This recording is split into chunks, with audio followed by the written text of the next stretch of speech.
Welcome back, welcome in, welcome all to the Like That podcast with the happiest hosts ever, Nico, Nick, Brooklyn. Right after I say that intro, a big smile goes on your faces, guys. How are we? Excited to be here. Yeah, I'm good. I'm doing pretty well, aside from the snow that was just unleashed on us the last few days. I know Nico's been dealing with that last few days.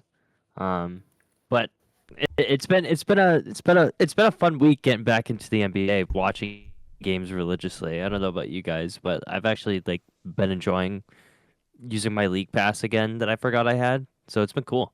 Well, I think always when you start to implement like your actual hard-earned cash into some of these games, I have an inclination to really cheer for the Kings, like but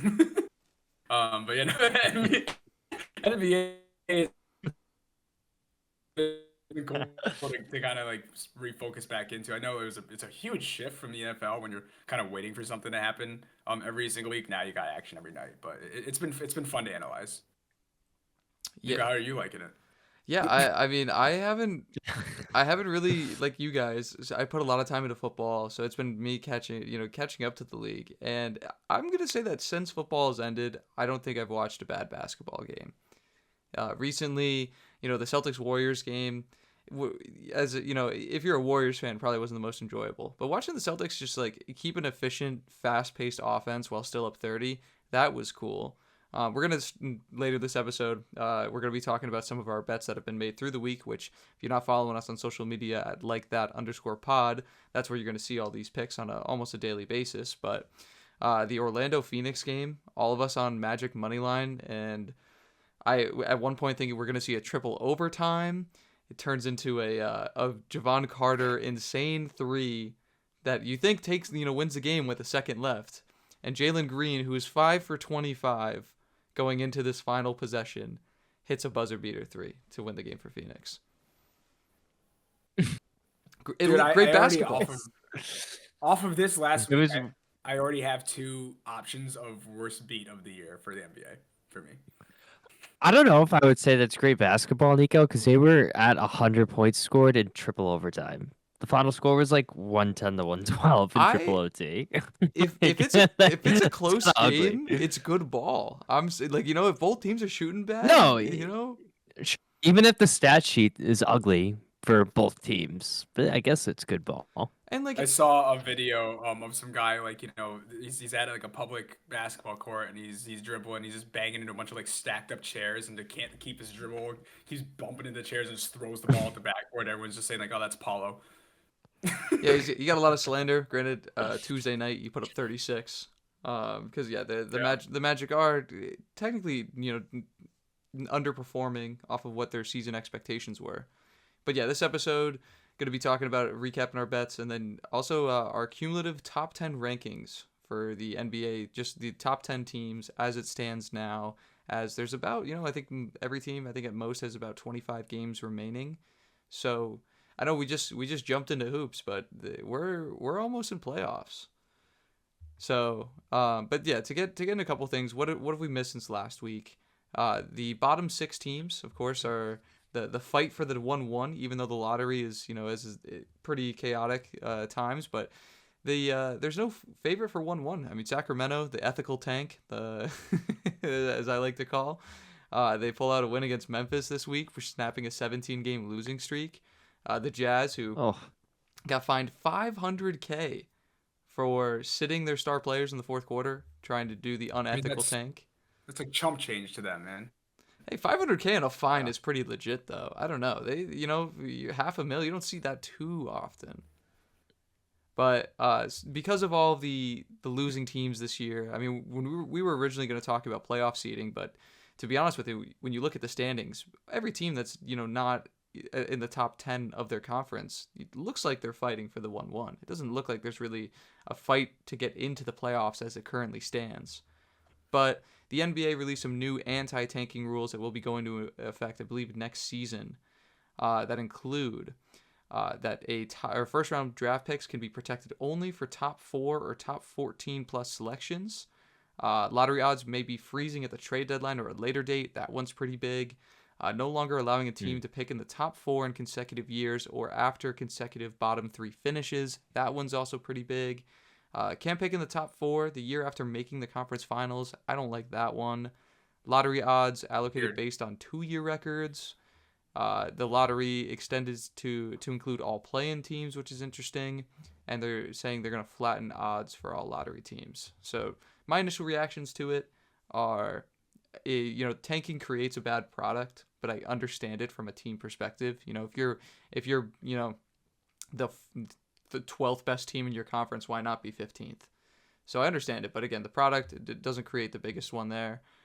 The only thing that I disliked, I mentioned it about the the playoff teams not being able to pick in the top 4. You look at the Thunder as an example, and you've already had insane financial rules being placed on these teams where you can't keep necessarily your core together, pretty cheap nowadays. So it kind of rewards bad teams in ways in those aspects. But overall, I think it's good for the NBA. But what are your guys' takeaways from it? I was kind of a fan of it. Sorry, Nick. I can go. No, go You ahead. said there. No, I was kind of a fan of it. I agree. Like, it's kind of a reason why I stopped watching basketball is because I am a Nets fan. Like, genuinely, it's horrible and hard to watch the Nets a full season, anyways. But you look at like when teams start to tank and like then you begin to focus on just the teams that are possible favorites to go all the way and into the playoffs and everything like that. It definitely makes the competitiveness factor of every game now for even the bad teams really begin to like Adam Silver said, each team should be playing like they want to win the game. And I saw in an interview with Sean Marks, GM of the Nets, he literally asked Commissioner Silver, he's like, do these rules apply to this upcoming draft or next year going into the next draft? And Commissioner Silver is just like, Sean, your team should be playing to win their next game like they want to win it anyway. And it's just kind of creating like the expectations now for what even the worst teams in the league should be doing, right? We expect teams that like you see a team that's that bad and it's at the bottom of the conference or the league and you're like, oh, they're just tanking. You're not really trying to tank anymore at this point because it just hurts you. So I kind of like it. I think it evens things out. Definitely brings a little bit more of excitement and makes these guys like who played this hard to make the NBA play each game like it actually matters. So I like it. I agree, and I also think it kind of gives these bad teams more of an opportunity to kind of branch out, especially in like free agency, because a lot of like there's a few, like if you take a look at the standings, there's teams that are kind of have been in this like predicament for a little bit. Like no offense, Brooklyn, but like the Brooklyn Nets, they've kind of been at the bottom of the East for a little while now. So it's like when you take away these tanking rules, like nobody wants to go play for a team that's trying to tank, especially when like it's known that they don't have any draft capital. Like nobody really wants to go there. It's a big market, sure, but like at least this way, it's where like they're making these teams be competitive. And it's like one thing where if you're still trying to play games or win games and you just suck, it's completely different. Like Kings are a prime example. I don't think anyone expected the Kings to be at 13 total wins at this point. Like that roster didn't look terrible going into this year. So there's a little different there. I think it's better for the league. I think it also makes it just a little more watchable when you have these really bad teams play, like the Wizards and the Pelicans and the Jazz, like some of these games get to like blowouts, even the Nets. Like it just becomes like unenjoyable to watch because you know what they're doing. So I Unless think you it's put good money for, on it. unless you put money on it. But I think it's good for like a viewership standpoint for the league, but also just for players in general. Like it just gives them a reason to go out there and play rather than like the example and the preach being like, well, I'm just gonna go get mine because we don't want to win anyways. It just it's better for the sport, in my opinion. This rule hurts Cam Thomas and all the Cam Thomases in the world that just get their eats on teams that where it doesn't really matter. But I mean, at the same time, been balling out in Milwaukee. But I kind of think differently. I don't know. I kind of have love for tanking in the sense of you look at a team like Charlotte, right? They're not really a big free agent destination. You might be able to get the at best the 20th guy on the market that really has interest in going to Charlotte, that where it's not an overpay. So I think that you're hurting your small markets, but to your point exactly, you're getting a better product, which is what Adam Silver wants. He doesn't want the most effective way to rebuild the team. He just wants those seats to be filled. Yeah, But and I wouldn't necessarily say with the small market that's not true because like when you have the like Charlotte, you use that for a prime example, but like they're a young and competing team. You're gonna have maybe a few of these guys are gonna want to go play with Knipple and Lamelo and Brandon Miller and what they have going on in Charlotte, and they can be a competitor. So I wouldn't necessarily say that's not well, going it, into it's going say last offseason before Khan gets drafted, right? Say these rules already took right. in effect last year. Are the Hornets going to spend money when they don't know what they have yet with the third overall pick? No, that's true. I understand. I get that. But also at the same time, if you have to play with the cards that you're dealt with, then yeah, it's kind of what you have to do. Yeah, I don't know if again, you're creating a better product. I think you're kind of giving bigger markets a better opportunity to win now.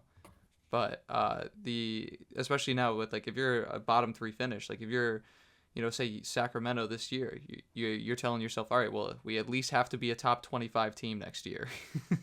you know, Yeah, have to anything at least make the play in. anything else you got on that, Brooklyn? Because I do have a question specifically about the 1-1. But Not much else, but like it is of course like not a ploy, but an effort to drive up, I think, exposure of the league. I think a lot of people have kind of, and maybe maybe this is just me, but I think basketball has kind of lost a little bit of its appeal in the last couple seasons. I think just because every team's just become not every team's become the same thing, but basketball's just kind of changed. It's a lot either it's a lot less competitive in my opinion. You got very few teams that can hang with each other, and the ones that can't literally are just so unpleasant to watch. But I think that when you look at what they just did with the All Star game and how they just brought back competitiveness into that, you saw so much more viewership in the All Star game this year. And if they just continue to kind of hammer out some efforts here of how can we get the NBA a little bit more watchable, every team's now trying to play each game like they want to win it, right? So that's naturally going to cause things to be a bit more entertaining. Also, I think that starts to drive down a little bit of some scoring margins that we see in these games. These games are actually playing every night. Like they really want to win the game at the end of the night. I mean, I think we could start to see some over under totals and just like some average score of games like start to drop a little bit. So that's something that we really started to see rise when a lot of big men started to be able to shoot the three ball. A lot of people wanted to be like Steph Curry. That play style came in, and we could definitely see some things change up if each team is now trying to play it the hardest that they can on both sides. yeah, I mean, we mentioned 2 episodes ago maybe about the scoring in the NBA, how it's kind of at an all-time high. So that's a good observation there, something I didn't take into consideration. But when thinking about all this, thinking about the 1-1, the question that came in my head was, with the current fight for the bottom right now, as close as it is, you've got 3 teams still with under 16 wins. Who are your favorite and least favorite teams to actually land the 1-1? For me, my favorite team, I mean, surprise, surprise, I've been kind of talking about how excited I am, excited for this team I am next year. But the Wizards getting the 1-1 would be the last Infinity Stone to really make this team legit in the East. It doesn't take much, but you add Trey Young, AD, and all of a sudden you put like a Debanza or a Peterson on that court. That's a scary lineup there. So I think Washington would be really fun. And the team I don't want to see the 1-1 get to or go to, I would say the Pelicans if they owned their first round pick, but they don't even have it this year. So I'd probably throw the Kings down there as sad as it is. Just because the Kings are going to be bad for what looks to be a little while, even with all these new anti-tanking rules. So I'd like to see the Rook get a little bit more experience there, or get on a more competent team, I should say. Um, do you want to go? Do you want to share yours, Brooklyn? Or No, did because I I have to? actually have an interesting point coming up here, so you can go for it. I kind of I was on the Wizards there, but I just took a peek. I think my favorite would also be Indiana getting the 1-1. I think that would be pretty cool. They just traded away Matherin, so they already kind of offloaded on some of their young talent. They got some draft picks in return, and they got Zubac back. So I mean, If they got the 1-1, that's the perfect opportunity to kind of replace that void that you just got rid of with Mathurin. Plus, you're getting a healthy Halliburton next year. So I think that'd be really cool. Team that I don't want to see get the 1-1, I'm also kind of in agreement. Probably Sacramento. I mean, it's just ugly. Like it's just like any 1-1 that like I don't know, man. Like, and it's not even a shot at Sacramento because this is a team that I actually was very much excited about when they were the 6th seed a few years ago, the Light the Beam team. I was very high on them, but there's so many. There not only that, but it's just like even like the Nets, the Wizards, the Pacers. If they got the one, like the Eastern teams, if they got the 1-1, it would I think lineup wise they would have a lot. It would just be better. Yeah, there would be a lot more. I don't know. It would just make a bigger difference with these teams if they got the 1-1. If the Kings got the 1-1, I don't really think it would. They wouldn't really like. It wouldn't make a big jump from this year to next, in my opinion. But the roster that they have now. Fair enough. Frankly, I'm kind of on board with the Wizards here, getting the 1-1 for next year. I don't know if that surprises you or not. As a Nets fan, I think that does. I think the Wizards, because I'm a realistic sports fan. Okay, like when the Bills were heading into the playoffs, I was like, they got a shitstorm every single week. But the Nets, I'll talk about that in just a second. But the Wizards, they've seen a lot of pain just for so long, for so long. When was the last time that Wizards team was like in the playoffs? Can you tell me? 2018. The last time they were in the playoffs? 19, I think. Yeah, Okay. it was like they haven't made it since John Wall was on the team. I know that. They made it. They made No, it. no. They made it with 2020. Russ. Sorry. No, they made it. They made it with Play-in. Russ. Okay. Yeah, play-in. The play-in, and then did they go past the play-in? No, the Celtics beat them. Right. Okay. So I would like to see the Wizards have something go in the direction now that they actually have assets to work with in terms of they have a framework for that five. Getting, like Nico said, I almost said Ace Bailey, Darren Peterson, or Ty Vansa in this upcoming draft could be so exciting for that city. The team that I don't think deserves to get the 1-1 is the Nets. You just had Kyrie Irving, James Harden, and Kevin Durant. LaMarcus Aldridge was a part of not that team, but in that last couple years stretch there, and alongside with a team that those are three of the best players on the planet. You couldn't get it done. You couldn't get past the second round where you just went up against run and dunk. Man. And then after that, you trade James Harden for a Ben Simmons who did absolutely nothing. And then whereas Ben Simmons now he's a professional fisherman, I think, which is crazy. And then you get Cam Thomas, start to develop him. Claxton's become a decent big. I think he's kind of reaching his ceiling. You release Cam Thomas, and you have MPJ on a crazy contract. And then you have Three Gore, which like that could be cool, but they could see not just an underdeveloped MPJ. No, the Nets don't deserve the 1-1 to see that type of success again. You had the chance, had the window to win the championship. That you had everything you needed, and you couldn't do it. So being a realistic sports fan, I would love to see the Nets be good again before I die. I don't know if it'll happen, but I think that there are plenty of teams that have their time coming up before the Nets see anything like they had with Durant, Irving, and Harden. So you had two big threes in this franchise that I've been a fan to watch, and they messed both of them up. Wow. So no, I don't think the Nets deserve it. That got very personal. I feel like very. Oh, it was, dude. It was like Genuine hatred. I don't know if it's COVID, and I was watching the Nets game where Katie's big ass foot was on the line, and that hurt. That hurt so bad to see his foot actually be on the line, and then to see us even lose that game later on in overtime there.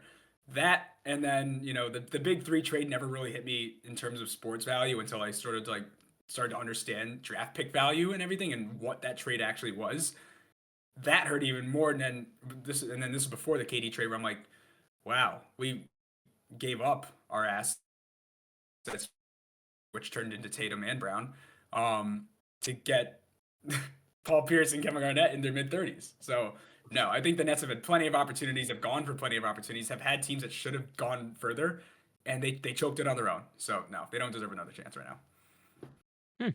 Well, I think that this is a good point to kind of recap with some of our bets from last week. Oh my God! don't let me talk about him again. Some of my better picks of the week that were pretty good. I mean, start off the podcast 2-0. My two that I went last week with, Moses Moody and Bub Carrington, both to hit overs in their points. Both those cashed, and I was feeling pretty good there. Some funny ones of mine. I took LeBron on the 20th to get over 26.5 points and assists. And Nick and Brooklyn know this because I'm ranting in the group chat about it. But if you look at his quarter by quarter Oh, I breakdowns, tailed. yeah, it looked good off start. I mean, first quarter played 6 minutes, had I think it was like 10 points and assist, and I was like, okay, we're on a good pace here. After that first quarter, he goes 2 for 10, and he racks up 8 assists to be fair. So he made it close, but he finishes at 24 with an ultimate choke job there. So that one was not epic. Of course, Magic Moneyline. That's probably the biggest, the worst dagger that I had. I had obviously that double overtime game. Outside of that, nothing too crazy though. I mean, Tari Eason, I had him to get 12.5 points, and when I needed him most, he did not show up. Had 9 with like 6 minutes left in the game, missed 2 shots. That could have been the difference maker. But overall, I'm a little under 500 right now to start the season, but it's early. I'm not scared. But what about you guys? Very late. Yeah, I could say the same. I'm a little bit under 500 on the season. I've had some pretty good plays. I've posted a lot of mine actually on the socials, like that_pod on the Instagram. We also have been posting these pics to the Twitter as well, so you can see these on multiple platforms. But yesterday I took Kuzma over 17.5 PRA. That hit in the first half. Last week I talked a lot about the Jazz money line. That looked good for a little bit. They were up 11, blew that game, lost by 12. That was a heartbreaker. The other night we took Celtics -1.5 against the Lakers. That was posted on social media. That was pretty good. Sixers +9.5. I actually ended up taking. I thought that was kind of a reach, and then they ended up winning by 20. That was actually one of the biggest upsets from one of the last episodes that we talked. That was the highest favorite to lose within the last few days. But otherwise, I've had some player props that haven't really hit. I've had a few money lines that I've tailed with Brooklyn with the Kings and the Spurs last week. But the NBA, it's just you think you have a good line, and then you're like, oh wow, they're down 15. That's usually what it's been for me the last few days. But like Yeah, Nico just said, it's early. It's early. it's the whole unpredictability of factor of how quickly an NBA game can turn. I think Nick, you had a line last week that was like the Jazz to beat the Grizzlies, I think it was, and at one point they were up by like 12 and going into the fourth, and they blew it. And I remember that because I was Couldn't hit a in the party with you. Right, GG and Jackson that's just started going off. and that's just how basketball works, and it's really frustrating when you're the one getting boned by it, but it's just the reality of the sport. I if you saw the episode, my last 2 picks that we put on the podcast was MPJ and his ridiculous scoring volume, and I can tell you that everything went wrong for the Nets against the Cavs that night. He went 1 for 7, I think it was, or 1 for 6 from 3, and the Nets almost got whooped by 40. That's not even the third time that's happened to them this year. Amen Thompson with 28 plus PRAs. And he decided to do his best impression of Draymond Green and had, I think, like 9, 7, and 4 or something like that. And if you saw last night, the Rockets, or maybe it was the night before, the Rockets played great, and Amen Thompson had everything to do with that game. So it's just really if that player can get on and off, or off, or on or off, they're on or off there. Now, as the guys know, I have developed a model that I've been tracking for the last, I would say, week or so. And it's had some plays that have done well. It's also very early, so it's not necessarily saying that everything it's saying is something that I'm considering. But Philly +9 was one of the plays that was in there. We both took that. Chicago +9.5 was a good one, and I actually took the Magic money line against the Clippers the other night, just because I liked how much of an edge that my model was getting out of it.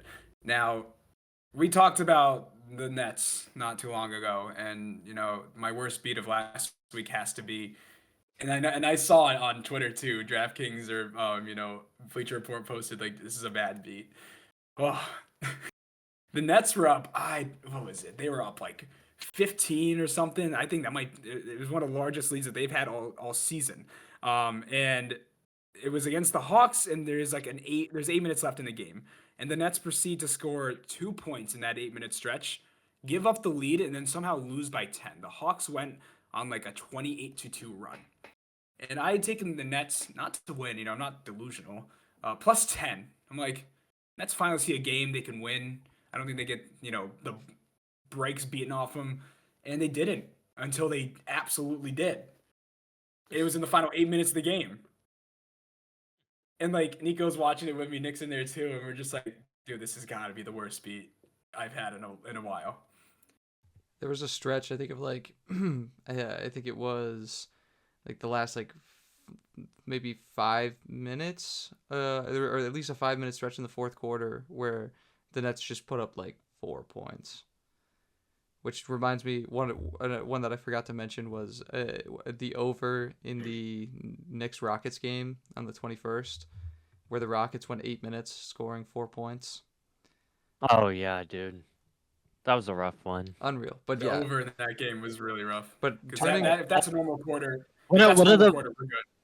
one of the more crazier lines that I told you guys about on the 20th. That was the same night that I took the Jazz. The Atlanta Miami total being 244.5. And I texted you guys that, and you were like, "What?" So we all took the under on that too, and that hit actually pretty easily. yeah. I think the total was like 215, 216. I So talk about the scoring of NBA games just going up recently. Like that's ridiculous. And we should never see a yeah, total that high. yeah. But I think this is now a good time. Jump into our top 10 current NBA teams as it stands with 25 games left in the season. Now, this list is not, or it was made by the three of us making our own individuals and, accumulating them together, creating the average. So I know it starts off a little bit more controversial here. I feel like that, I think obviously, I think like 1 through 3 is easier to debate here, but number 10 on the like that top 10 NBA teams right now is the Minnesota Timberwolves, the current 5 seed in the West. Number 3 in points per game. You look at this team and you think defense first, but honestly, they've had pretty good movement on the offensive side of the ball. Making this list just over teams like the Raptors. Well, I mean, I feel like this is a listing dominated by the West, but no Phoenix in this list, no Toronto in this list. Minnesota at 10. Does that sit right with you guys? Because I know for myself, I had them right at this spot. I wanted to, I think you can make a case for them to be ninth, maybe eighth. But I thought this was a right spot for them, at least on my area. Like they're a pretty well-rounded team, but I just don't think that they compete as much with the teams above them. I agree. I actually didn't even have them on my list. At number 10, I actually had Toronto, and Toronto's not on the like that top 10. I think I compared to some of these other teams in the West, in Minnesota the last few years, they've always just kind of been like the middle of the pack. I just really they still don't have that extra piece that really like gets them over the hump. Like the kind of like Anthony Edwards is a generational talent. We all kind of know that, but like the Gobert and Julius Randle duo didn't really work last year. Same thing this year. They're kind of average. They're staying at the middle of the pack. It's just kind of the same roster. It's nothing really special. I mean, I can see how like they're dominant in a tough conference, especially in the playoffs. They made that run a few years ago, but seeing some of the other teams, especially in the West, that are on this list, they're definitely not as good as some of these other ones. So, but I can see them at 10. I didn't even think they should. I think Toronto's better. I will say, if you put the team statistics, if you put their like points per game, opponents' points per game, their differential, their field goal attempts, and all of that, like if you put their just team statistics side by side, you would have a tough time figuring out the Nuggets from the Timberwolves, which I think is a compliment to the Timberwolves. But to your point there, I think this is a team that didn't really make. I mean, at the trade deadline, assess needs, but in the offseason, I don't think this was a team that necessarily improved, more just retained. Not Which even just isn't in the a off. problem. Sorry. No, you're good. Not even just in the offseason, I think, and by the trade deadline, the Timberwolves are a very above average team in my opinion. But like Nick said, compared to a lot of teams that we see in here from the West, I don't think that they're nearly as dangerous as some of these other teams. And it's either Anthony Edwards has to be on, or they don't get it done because Julius Randle is a very hot and cold guy too, and he's not a guy who's average when he's like playing to his average. He's nothing necessarily too insane. It is dependent, and of course you need your star. But I don't think that the Timberwolves really have too much depth to the point where they're really threatening as other teams. So I like them being at 10 here. I also coincidentally have the Raptors at 10, and that's just because of how much that they've been able to surprise me this year. And putting together some stretches of wins. They've had their share of bad losses too. The other night they got blown out. It wasn't really competitive. But when they're playing like an instinct unit, you can't discount Scotty Barnes. You can't discount Bi. And RJ Barrett's obviously a good complement to that too. Now the Raptors, where they scare me, is the exact same thing. The Raptors have zero depth in that offense. It's like Grady Dick, and that's it. Yeah. So I'm hesitant to say that Minnesota is definitely over the Raptors here, but I think it's hard to pick like who's really the 10. Well, I think the interesting point is you didn't even mention you had Minnesota 8. So Well, you think this is below where they should be. do I think that yeah, I think Minnesota is a little bit more dangerous than some of the teams based off what I've seen recently. But I think that Anthony Edwards has to always be on. But that's why like I don't think that they're gonna go too much further than right there. Um, I don't think that Anthony Edwards like when he's on is given enough credit because you can see him just completely take over games. But it really depends on what the supporting cast can do because Jaden McDaniels when he's good and playing to his strengths, that team is a very well-oiled machine. But again, it's all on Ant. Yeah, I mean, and Gobert, as great as he is, I think Gobert can win you games, but he can lose you games just as easy. I feel like out of any guy that is credited as a great defender, and I am on the Rudy Gobert side of this, but the amount of times that Also, let me clarify. The only reason I have Toronto, well, sorry, Minnesota above Toronto is because they have a little bit more depth to them than I think that the Raptors. The Raptors have zero bench to them. It's quite literally, we want to say just on Ant. It's literally just on that three to win them every single game if they want to make a run.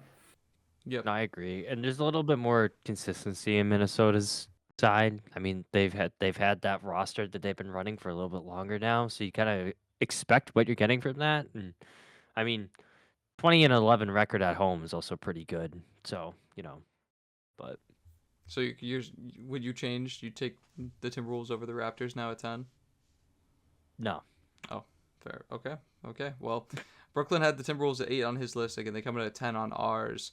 The team that Brooklyn did not have on his list, but was on both Nick and mine, and comes in here at number 9, is the Los Angeles Lakers.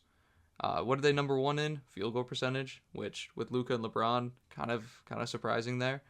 I think of the top 10, the Lakers have the least attractive roster, but it works. I know the game against Boston earlier this week wasn't the prettiest on their side of things. You talk about a team that needs their star to be on. I mean, you can make that case for everybody, but the way the Lakers run, and I think it's so interesting, is it's basically Luka's team like 65% of the time now.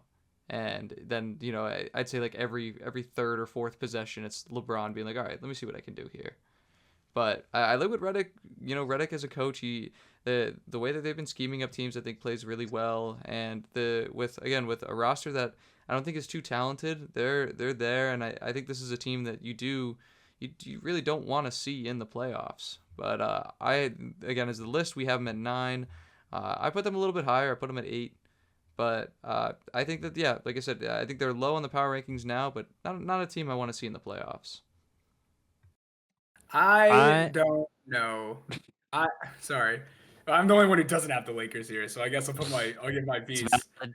It's valid. Lakers are like the fourth worst defensive efficiency team in the league. They're right above Brooklyn, and it's not by very much. And especially in their last three, those numbers are pretty close. So when it comes to their scoring, sure, you got you're saying it's a team you don't want to see in the playoffs. I think it's just two guys I don't want to see in the playoffs, LeBron or Luca. Like yes, they're very good in their own way, but LeBron is a bit older. Not saying that he's less lethal. I mean, he obviously is in prime Braun, but That's not necessarily a roster that outside of Luka or LeBron, if you can kind of take one of them off their game a little bit, you have a much more realistic chance of beating the Lakers. And the Lakers, obviously, big market, always going to be. You are playing Los Angeles and you're playing alongside one of the best player in the league.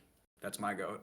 But at the same time, this is just this is just not really a team that has like shown it's efficient enough to be trustable against some of the better teams in that stretch of the Efficient playoffs. on offense. Efficient on offense, but defense, you can't. They're not stopping teams from scoring either. But So you just got to score they just more. they just lost. They just lost to Orlando. And that's I was not a about to bad say they did. team. They had a heartbreak loss to Orlando. They lost to Orlando last night, and I think that the inexperience there of other than just Braun and Luka is going to start to show. You got Jake LaRavia having the season of his life, and I don't know if that shows up later on in the season.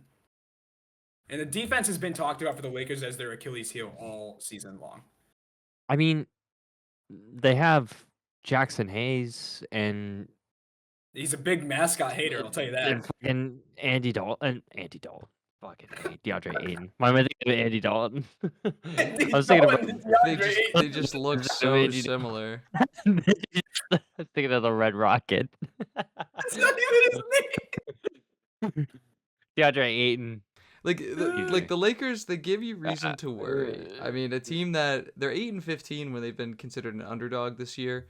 So is that necessarily beating up on bad teams? Statistically, I would tell you yes. But again, maybe it's a bias in me saying you really can't ever count out LeBron. But again, Luka's a top 5 player in the league, and when he's on, he can single-handedly win you a game. So absolutely, and I won't take that credit away from Luka. I just think that team as a unit is not efficient enough defensively to be able to stop some of these other teams. But can they just score enough on the other side of the ball? But moving forward, can Andy Dalton bring the Lakers? Can Andy Dalton win the final shot, Game 7 of the NBA Finals? Who do you want? I want Andy Dalton. But number 8 here, like that power rankings, we've got the Cleveland Cavaliers. Recently acquired James Harden, who we didn't even mention has an injury now that's going to be sidelining him for a little bit. But the injury itself is not funny. You don't want to see a player get hurt. But like we're not laughing at James. The background context of Harden going to Cleveland for Garland, and then which they already had a structure there with Garland and Mitchell, and then less than like a week later, Harden's got a right thumb fracture, which I mean I'm sure that's not going to sideline him for the rest of the season, but like that might seriously affect. It's going to affect like these next couple of weeks for them, and what does that look like? Like a couple losses, you're looking at a different seeding there. Yeah. Anyway, go ahead. Yeah, I mean Cleveland, a team that again pretty respected on defense. Currently 8-2 in their last 10, and I think Harden, it makes sense as an acquisition now if you're really trying to make that push. The East is as wide open as it's been in the last few years, I believe. So. I think this is a team that can be legit, but again, when you look at the 7 teams ahead of them, it just makes sense. I don't know. I really don't think you can make an argument for Cleveland to be any higher than it currently is, at least from my perspective. I actually have them 9th. I'm a little bit lower on them, and I could be proven completely wrong here. I don't want to. I really love Donovan Mitchell as a player, but I think. At least how it's viewed throughout his career is what you're going to get from Donovan Mitchell, and I think that there is I think he gives you a really high floor but a decently low ceiling.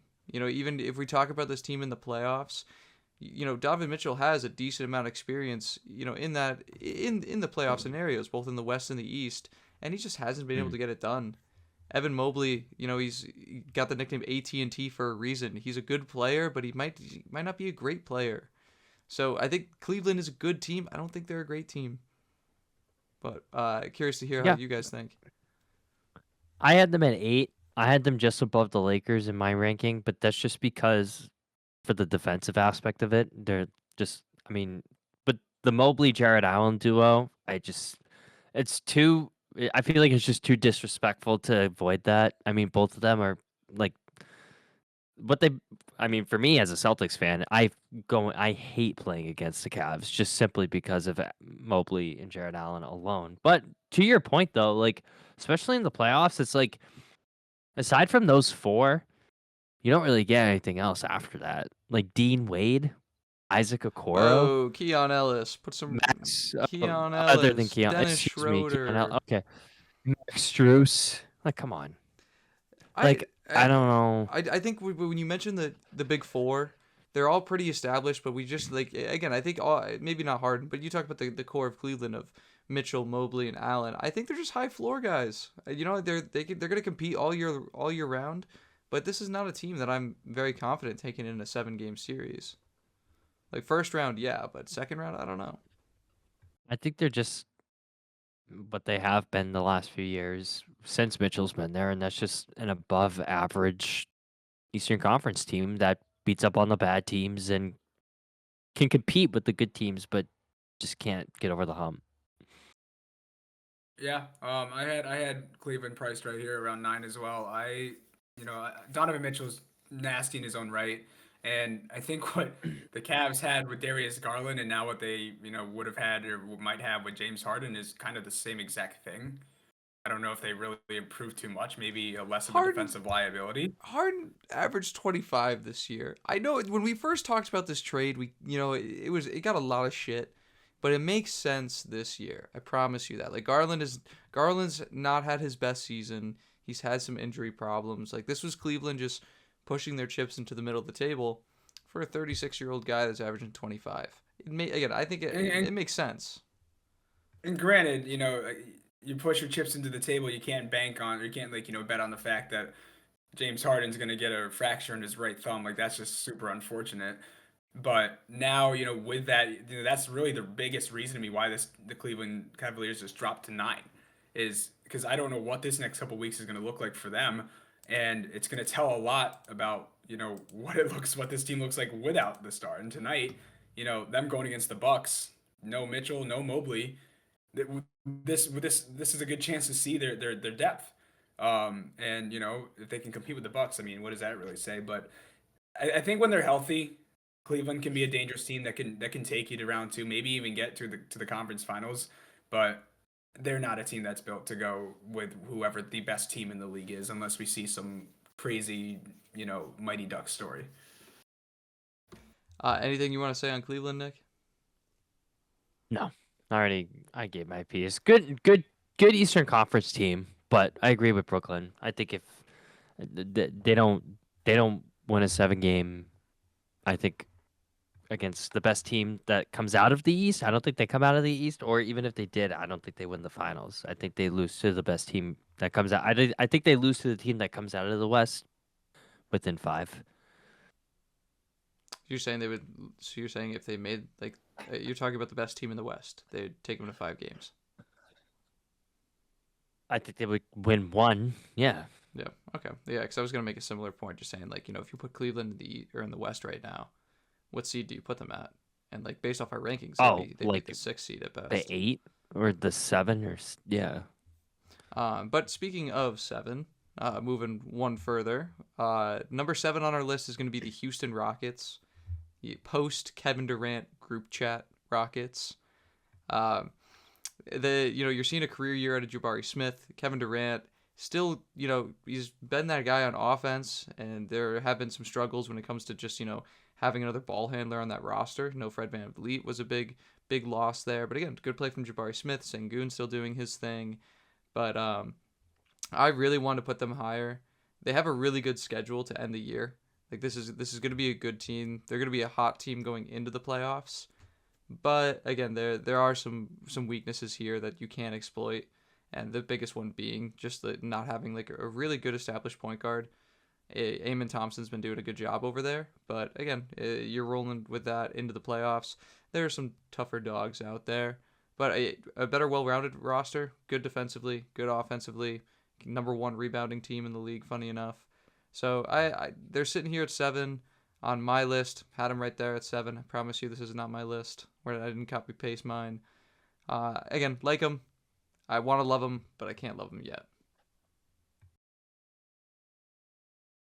I agree because I also had them at 7. I like this Rockets team. They're not a good team on the road. They're 16 and 14, so they're just a little above 500. So I mean, taking that into consideration in the 7-game series, it kind of depends on what team you're gonna get from them when you're on the road. Um, but they're sitting at the 3 seed right now. But looking at it, it's a really close.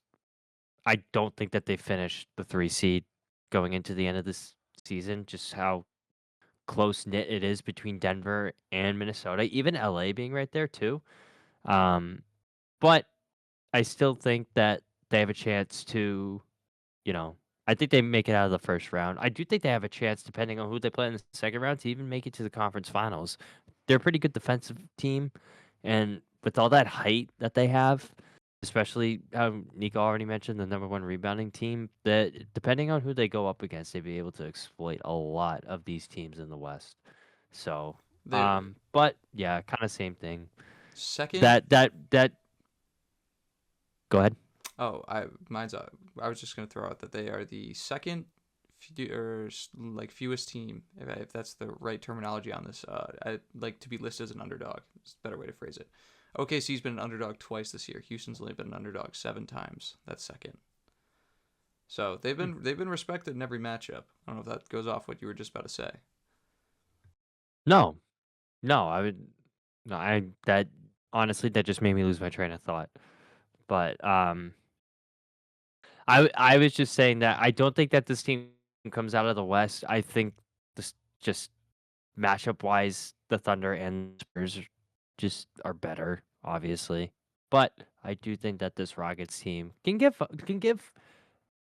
a respectable fight against these 2 top teams in the West, and I think compared to any other of these teams below them, I think that they in a 7-game series they would probably win majority of these.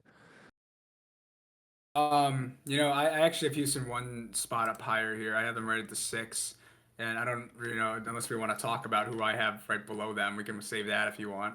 I'll save that for when we get to them. I got Houston a little bit higher here just because of how they are just slightly not clicking. They've had a lot of turnover issues late in games, but not too many games are they like clearly off the mark. And this is a team that comes in 4th ranked in defensive efficiency and 9th in offensive efficiency. It's a team that is right there in terms of some of the better teams in the league.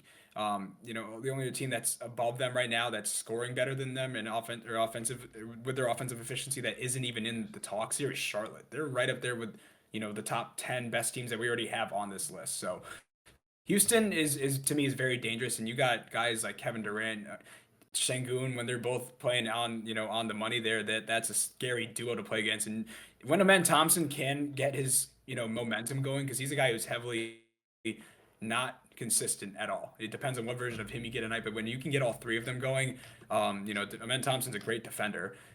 You know enough about Kevin Durant to know that you got to respect every time that he's got the ball in his hands. And Şengün, if you watch him play, it's the most awkward thing to see because he just makes the most weirdest hook shots from mid. He's a mid-range magician to the core. So that guy, that whole team, they're just slightly off. They're slightly off in terms of bringing the same consistency night by night. But I think when it gets to playoffs and when it's time to lock in, I think that that's definitely a team that has experience on its side too, in terms of the veteran showmanship of Durant and the fact that Şengün's now had a couple years in the league. They're to me they're one of the deeper teams on this list. And with that, we're going to number 6. That is going to be the New York Knicks. Again, I like what they did over at the deadline. I think Alvarado is kind of like a slept-on pickup from that deadline. And, a team that we talked about last week, I'd say right up there with Boston. I know Boston's really hot right now, but if there's any team to take over in the East, I think it's New York. You'd argue that if you're gonna put any starting 5 in the East up against like just like the naturally healthy starting 5s, that the Knicks are legit. They could have had a really good run last year and it fell a little short, but a team that does their thing on offense, Brunson continuing to prove haters wrong. I really don't have much to say on the Knicks. That I just think they play really good basketball and they're healthy right now. And with the amount of names and the amount of guys that, if you need a bucket, you can go to get that. I think that speaks well on what that would lead to in the playoffs. And to be honest, I really like where they sit at 6. I think they're not better than the 5 teams above them, but I think they do separate themselves a little bit from what we've already discussed. Um, I I don't really agree. I mean, I Even think though this you Knicks have team's them at obviously better than 6. Cleveland. Yes, but I think we mentioned and we're gonna get to the two other teams that I have above them in a second. Um, I I mean, this Knicks team's better than Cleveland.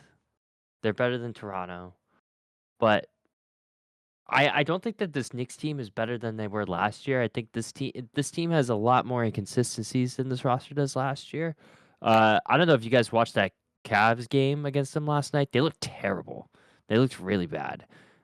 They only scored 11 points in the third quarter. Not to mention the past two meetings against the Knicks had against the Pistons. The first matchup on the 6th, they lost by 38 points. And then uh, this past Thursday they played again. They lost by 15. So, this is a Knicks team, same roster going up against the number one team in the East, and they lose by double digits twice. Granted, they did beat the Celtics 2 nights after that, but then they had some inconsistent games after that too. They lose in overtime to the Pacers, and they lose tough games to the Nuggets. I don't know. This team's just very wishy-washy. They're not a good road team. They're 500, 14 away. There's just, there's just some I don't know. And you see how hot Boston and Detroit's playing? There's really no room for error for this Knicks team to make, To some give of these close games. to give credit where credit's due, What? 7 of their last 9 games were against current playoff teams. If that's anything. I mean, sure, All of them top 6 but seeds. all right, that's great. But at the same time, this is also a team that can't really if they lose any more games, they could go down to the 7th seed. This is like how bad of a conference this is because Cleveland's right behind them at 37 wins. They lose two more. Raptors win two more. They're right there at the middle spot. Philly's going on a run. So I know we said last episode this is the conference for the Knicks to lose, and if they keep playing it the way that they do, especially coming up against the Spurs, Raptors, Thunder, Nuggets, and Lakers, they got a tough schedule coming up. Holy crap! Um, could be tough for them. Could be rough. Not saying that this team isn't good, and I may sound a little bit biased because I'm a Celtics fan here, but um, it's looking a little interesting if you're a Knicks fan. That's all. That's all I have to say. I just wouldn't. I wouldn't be too thrilled about how some of the games have been looking. It's been looking a little wishy washy on offense for this team. Yeah, you can definitely say all that you want when it comes to the Knicks and their offensive inconsistencies. Last night's game was, gross against the Cavs, but I like the Knicks a little bit more than I think you guys do, and it comes down to the depth that they now have on that team. And Miles McBride's been out for a little bit, so don't forget about him. And when they have a fully healthy roster, uh, and it clicks, like the one thing that they're missing is the consistency from Brunson. Brunson, when you watch a bunch of his games, he is either on the money or he is like 4 for 16 type of thing. And Cat could really step his impact on the game too. The one thing that's just not clicking for them is they are not consistent on a night to night basis. Otherwise, I think this is a very, very good team, especially when they're healthy. This is a unit that's been working with each other for a long time. OG Anunoby's a great three-way defender there. Sorry, 3 and D wing. Shout out 2K for the archetypes. And also one of the other things that I don't love about the Knicks, but it's just like a small weakness is that Mikal Bridges is so wild to he's unpredictable. He's a guy who goes on serious slumps, but when he's good, he hits threes in some of the biggest moments.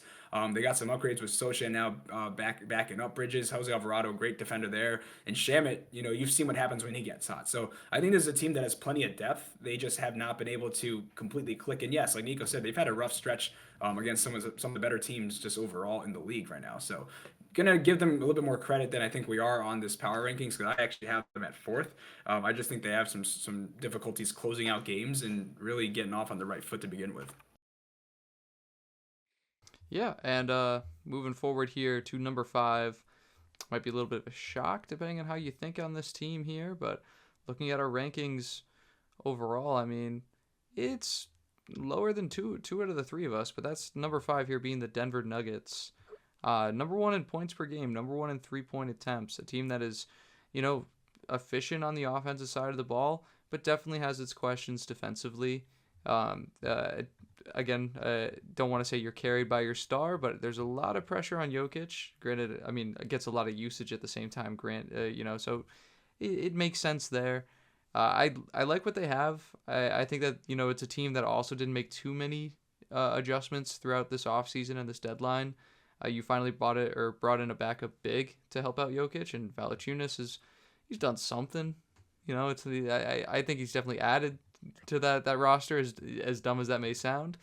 But Denver at five, I think that if we were saying, if this was a top 10 list of going into the playoffs, I think how scared you would be of this team going into the playoffs. I think I would put them a little bit higher, just based off the experience that this roster holds.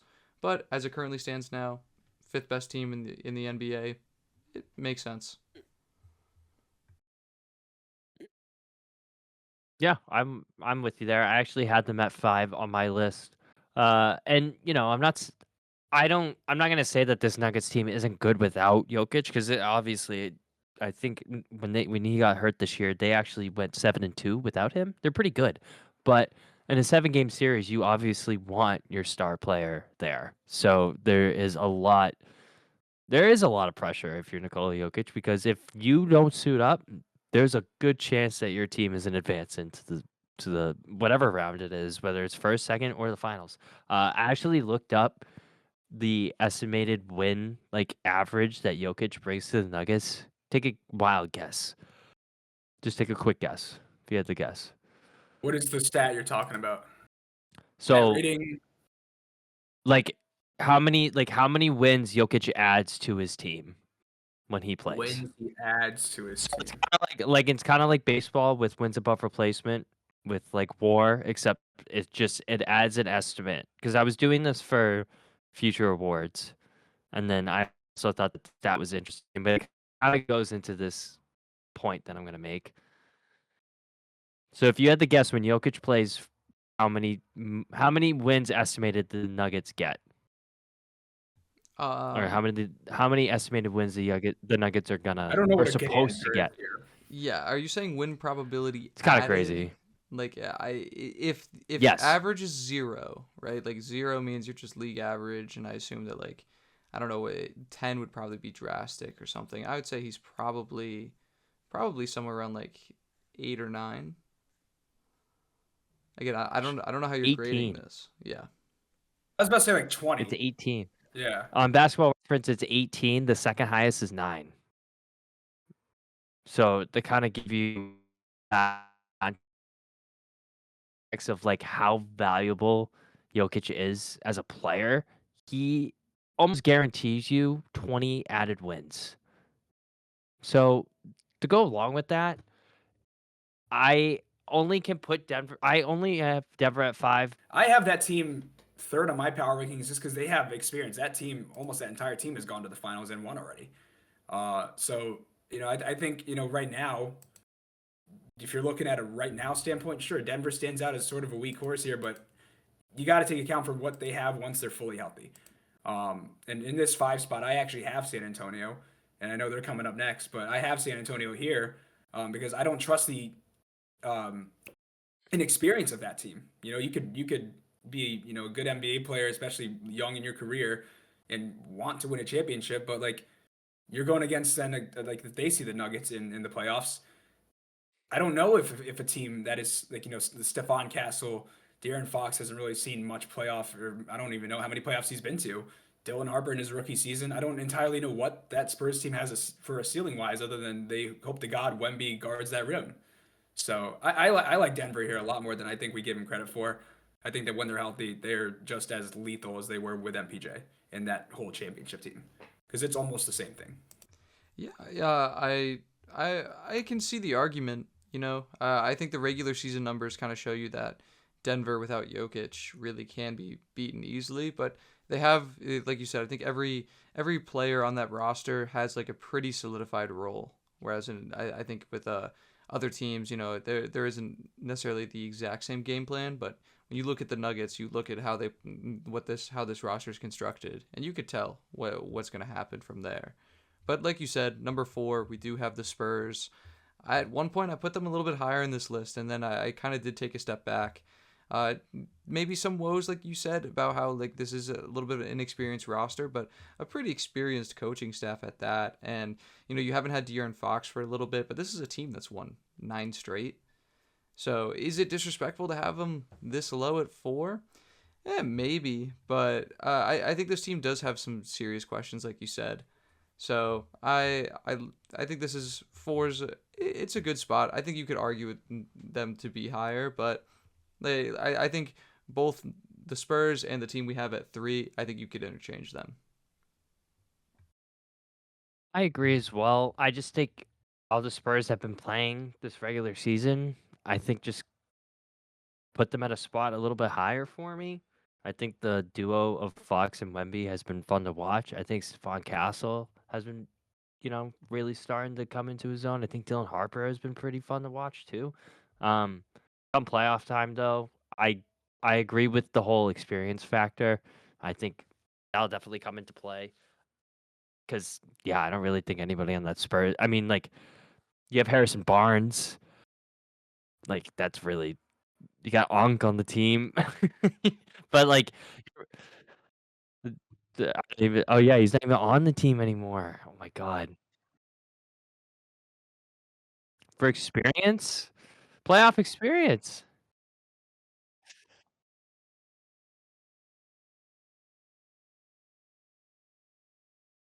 Oh, 100%. But I do think the experience factor goes into that a lot. Game situation awareness goes into that a lot. But I think if it was between Denver and San Antonio or San Antonio and OKC, it would be a close series either way, just from how competitive those two teams are, or all these three teams are. But how we rated these lists, we did it now. So doing it as how San Antonio has been playing now, I had them a little bit above Denver for right now. Yeah, and I already touched upon, where I think the Spurs are here and what how deep I think they could go. And I understand you can have an electric starting five, but when you go against teams that have been in the pressure of the playoffs, it's going to start to show then and there, who's really built to get through this year's playoffs. And I think, a lot of teams in the Western Conference here that we have on this list are a little bit more equipped than the Spurs. And I have them right at five because I do give them a shot over the Rockets in terms of I don't really know where to put their ceiling. I think if they can turn it on and keep it on, they could absolutely go all the way. But with a team like Denver though that I have at three, I just think that there's a little bit too much for a team that's had the experience of a championship and winning the championship and what that takes. That the Spurs don't really have much of an idea of yet. So I think the Spurs are right in their own right, like very much can go or will fall short, but I don't really have them too much higher than right around five.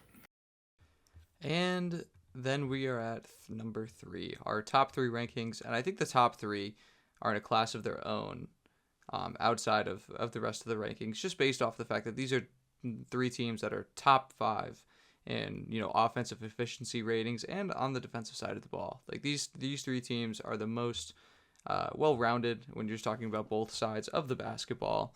And at number three, gonna piss off some people that are following this from the standings, but it is going to be the Detroit Pistons, dominant in every way. I mean, they're good on the road, they're good at home. Again, great defensively, great offensively. Won 8 of their last 10.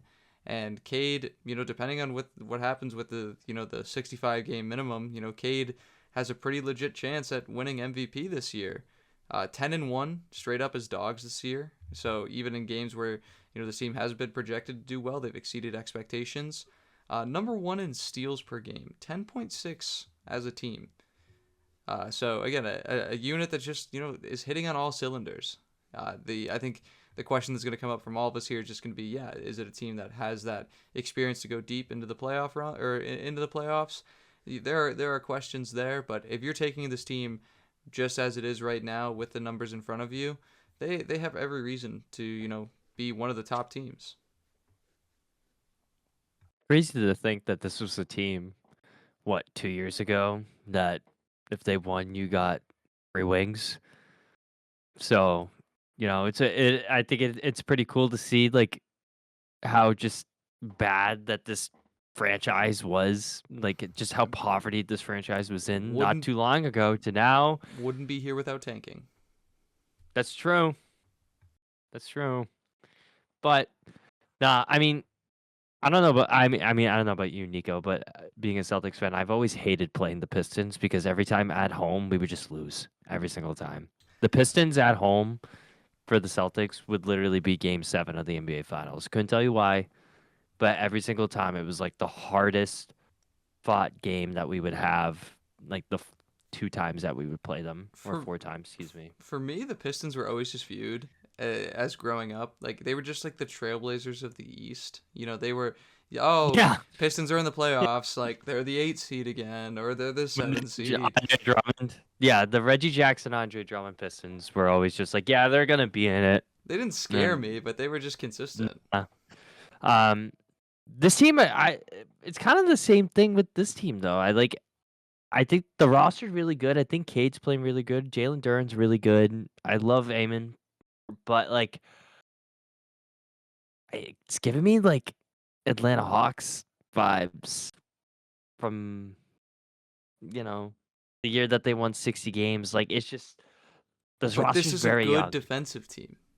It's a really good defensive team. Don't get me wrong, but this roster's very young, and I just don't think that they have the experience to, if they get into that situation, if they get deep into the second round, even the conference finals, that they can, in the late game sense, they can pull it off. But I could be wrong. I mean, In the East, I we think saw they what the can. Pacers, we saw what the Pacers have been able to do the last 2 years, and nobody thought that they were going to be in the conference finals against the Celtics. Nevertheless, in a game 7 last year against the Thunder. So, I could be eating my words a little too early, but when you take a look at, when you see the 2 other teams in the East that like against the Knicks and even the Celtics, just with some of the experience with those 2 rosters that have had and the playoff longevity that these 2 teams have had, I don't know. I think it kind of outweighs that. But then again, this team is clicking. They're the best team in the East for a reason. So, If the you know, Pistons went to the finals, would you be surprised?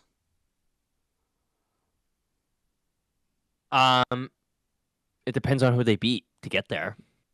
Just say it. Just don't include that. Yes. You'd Yeah. Okay.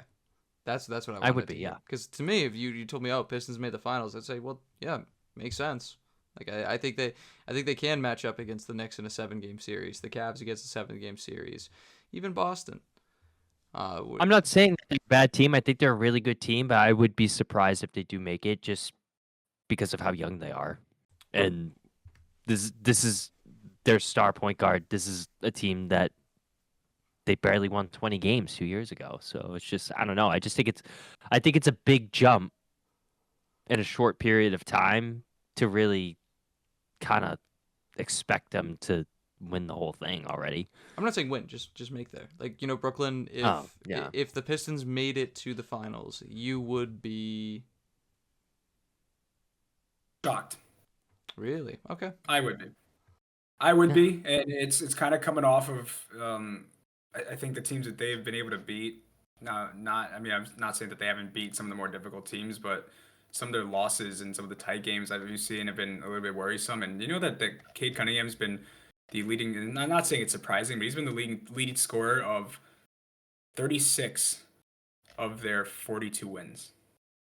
And not saying again that that's outlandish. He is their best player, but then again, God forbid you get him off on a couple nights in a playoff stretch, like you don't know how he responds to that type of pressure. It is his first time in the playoffs, and Cade Cunningham's a dog. Like that Detroit team. Is he taking though? Well, yeah, like if you think about that one game where he had like what 40 something, maybe 50 something, he had like 40 shot attempts. Like the amount of true shot percentage that this guy has in a game for them sometimes is you look at the rest of that roster and like, what the hell are you guys doing there? Just like ploys to get the ball to him and then get it right back to Cade? Like, no, but they have, they have guys like Yeah. Duncan Robinson, Tobias Harris. Like, it's not a bad team whatsoever. I am just very worried to see how far that team is able to bring themselves.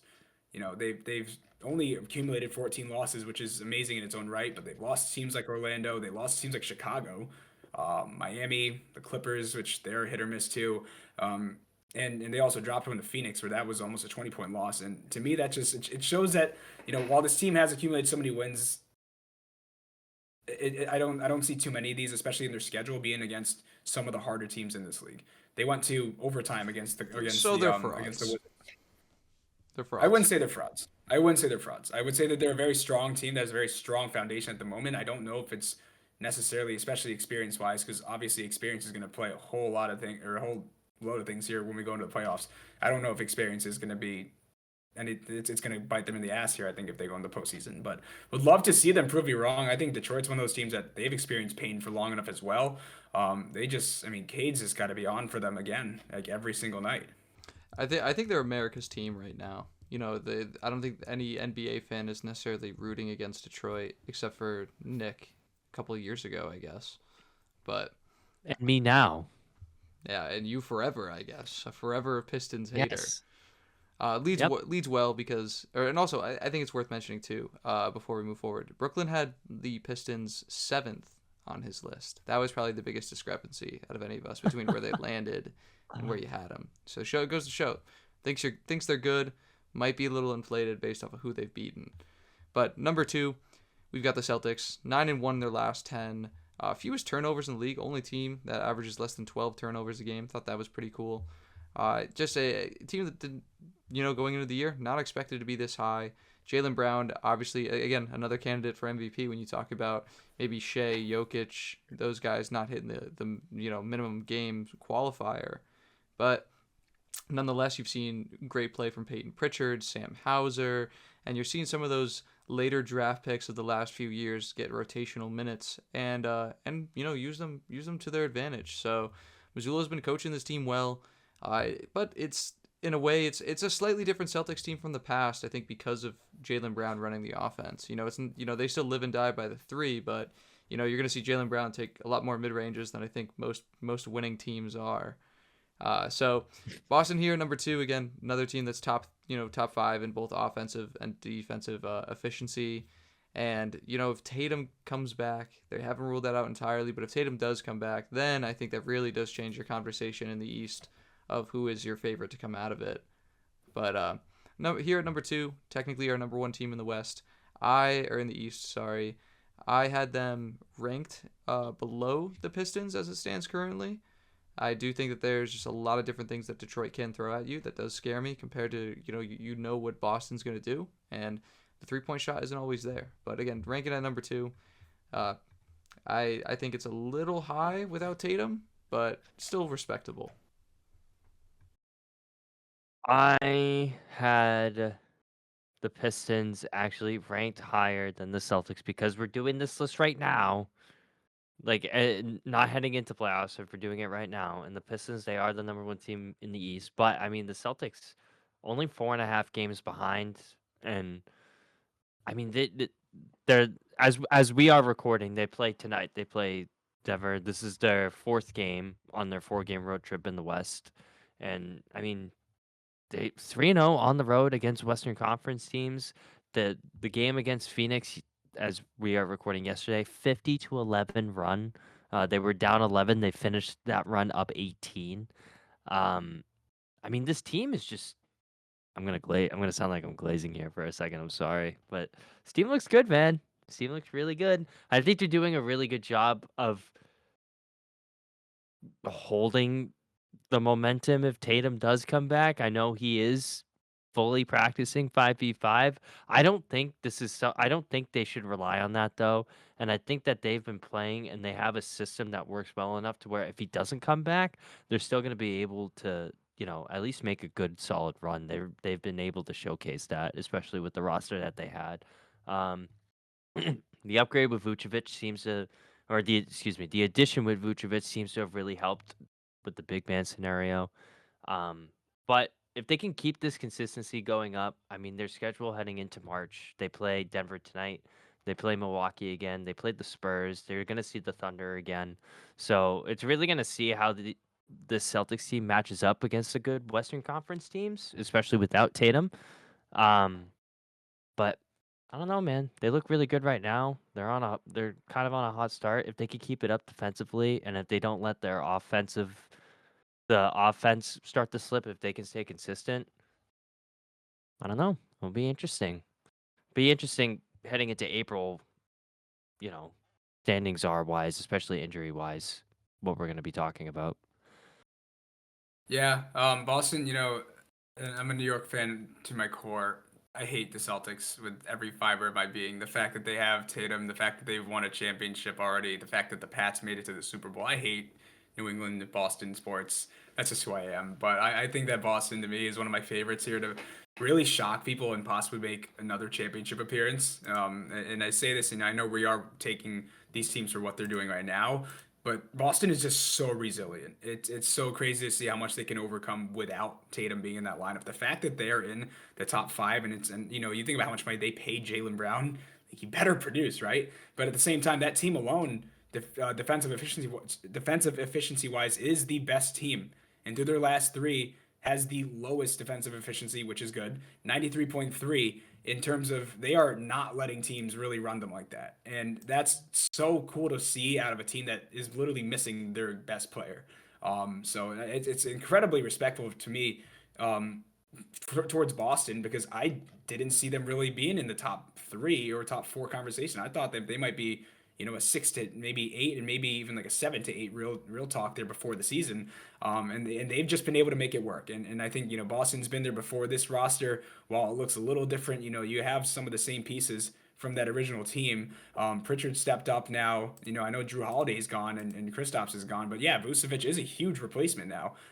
So I think they're trending in the right direction. I know the Tatum, in or out for the rest of the season can absolutely sway that completely. But right now, for what they have, for what they've done with what they have, it's very impressive. And I think that Boston's a hell of a team. When it comes to the postseason, especially home court advantage is huge there. They could be a scary one to see when we come down to April. And that leads us with number one being the Sacramento Kings. Yes. If we the were 13-win Kings. If we were doing the ranking the best tanks. Again, love my ethical tank over there. But no, number one, to nobody's surprise, the Thunder. A team that has not had Shea for, a little bit with some injury woes, and they just have so much depth on that roster. You need a guy to go out there and give you 25. They've got a handful to pick from. Again, yeah, Jalen Williams, not J Will. Actually, no, yes, J Will. Yeah, not J-Dub. Jay Will. J-Dub. There we go. Has 25 and 10 right now, and the Pistons. I was just about to say. Pistons are only up 4 to them. Like, you go out and you get Jared McCain at such a low cost. Isaiah Joe has been a very reliable scorer off the bench. Again, they've kind of got like Isaiah Joe and Cassian Wallace that are both filling like a similar role of like what Peyton Pritchard is on the Celtics.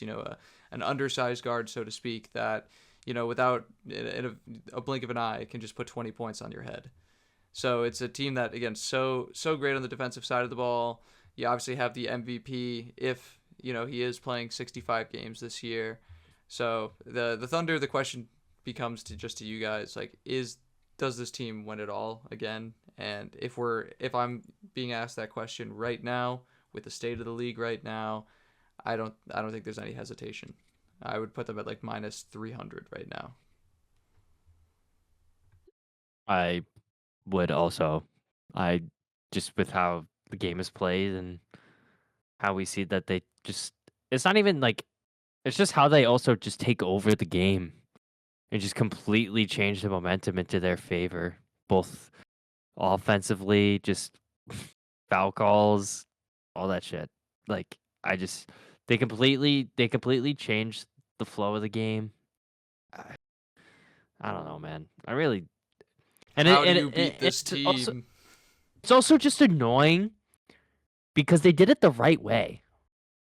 Like, this Not is anymore. like we can't, well, I know, but this is one of those dynasties It's not like the Warriors dynasty, but it's like now when you look back on the Warriors dynasty, it's like okay, but like Whoa. you can't well Whoa. no. I mean like KD, fuck that guy. But like the Curry disrespect, that was a little like I was more mad at KD than Steph Curry. But No. The Warrior or the Thunder have one ring, and you're just saying like, oh, like compared to the Warriors dynasty, it's like well, they're no, nowhere close to that. right. Well, no. Yeah, I know. But with how their groundwork is for the next like 50 years, we're just gonna be seeing every top prospect go into Oklahoma City. Because even if they don't get the picks to get him, nothing says these tanking rules about making trades with all of these picks that they have. They really want one of these guys that is a top rated rookie. They can trade 4 future first rounders to go get him. They just did it with McCain. So You got all the I assets to just think buy. it's just that's why they're so dangerous. This is like one of the few instances where it's like you have a team, like a 50-win team, that going into the offseason is going to be in the lottery for like, well, now if they changed it, but still, like I don't think the lottery rules don't even affect them. They could just trade everything. All the picks that they have, they can get value back for it. If they really wanted to. Yeah, Um, I mean, they have just full control of the league right now when it comes to just assets Yeah. and what they've got on the court. So, like, yeah, I raised that question again to you, Brooklyn. Is there a team that really gives this team a big fight right now, or are you just saying right now that they're solidified champs? I would say that they're definitely like my favorites to confidently say like the Thunder to go back to back like absolute most realistic scenario.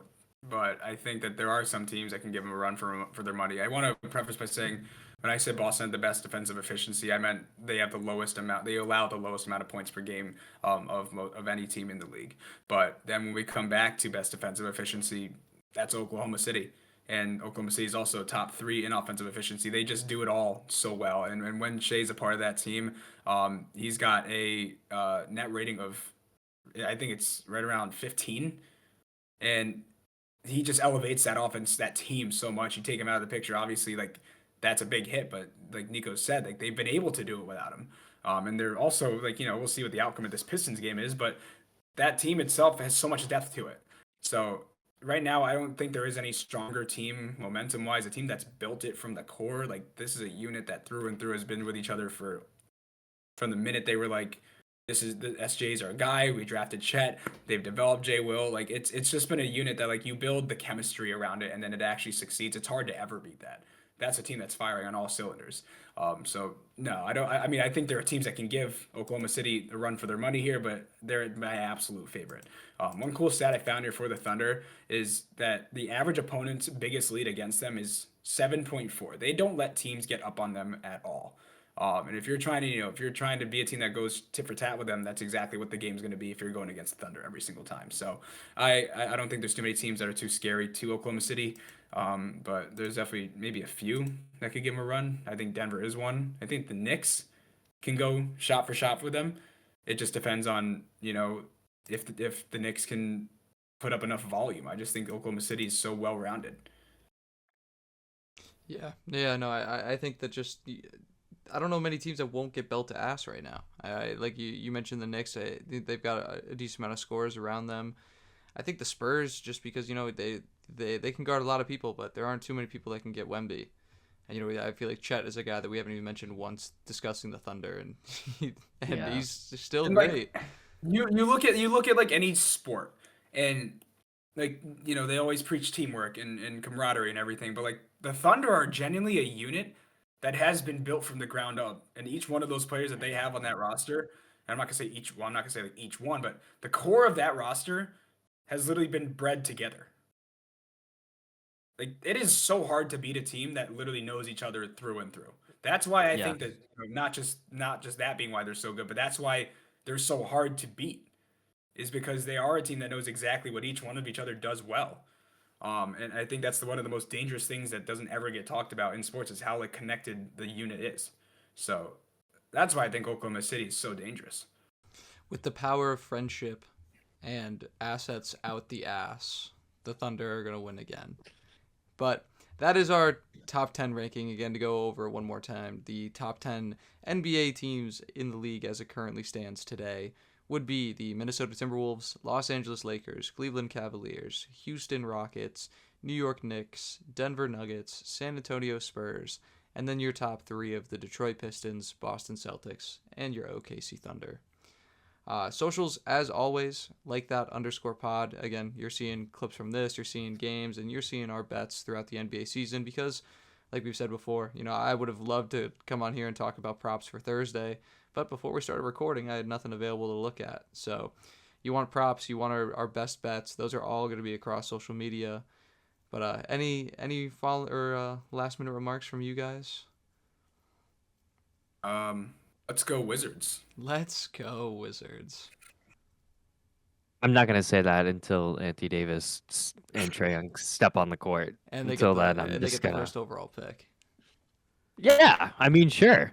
The Wizards is gonna be the team that I'll just root for on the side. That if they lose, is like, yeah, whatever.